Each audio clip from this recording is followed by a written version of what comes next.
तो आज मैं आपको भरत महाराज की स्टोरी बताता हूँ। भरत महाराज इतने बड़े भक्त थे भगवान हरि के कि वो जब गंगा किनारे भक्ति कर रहे थे, भगवान के इतने विलीन थे भक्ति में, तो उनका क्या हुआ, ध्यान करते करते उनका ध्यान एक हिरन पे पड़ गया, हिरन के बच्चे पे।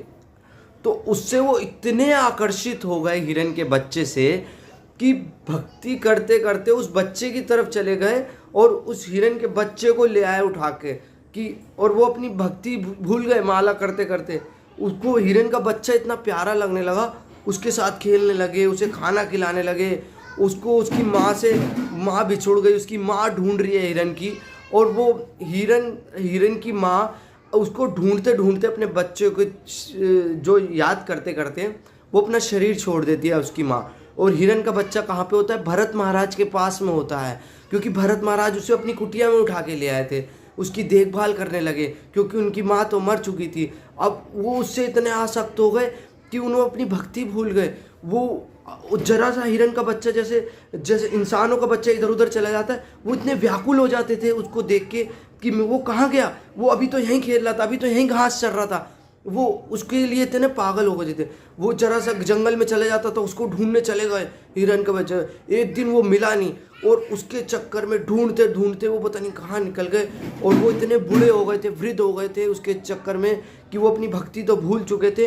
और जब वो शरीर त्याग रहे थे तो वो कह रहे थे हिरन का ध्यान कर रहे थे, और वो उनका शरीर वहीं छूट जाता है। तो क्या होता है, अगला जन्म उनका उसी हिरन के रूप में हो जाता है।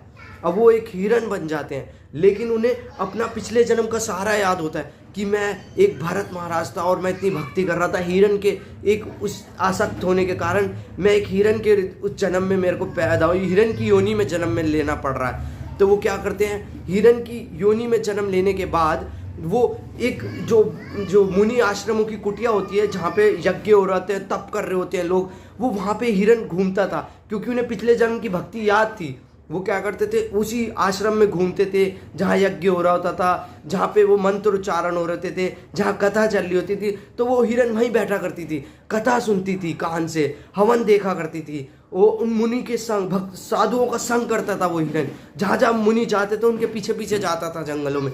तो ऐसे में क्या हुआ, जब हिरन ने शरीर त्यागा तो वो साधुओं के संग में मरा था, तो इसलिए उसका अगला जन्म क्या हुआ, भगवान के भक्त के रूप में जन्म हुआ, जिनका नाम था जड़ भरत। और जड़ भरत जिनके घर पैदा हुए थे, वो एक जड़ भरत का मतलब है, जड़ का मतलब है कि वो मतलब दिमाग से थोड़ा पागल जैसे होते हैं, कि वो जो इंसान सोच करने जा रहा है तो वो पहले हाथ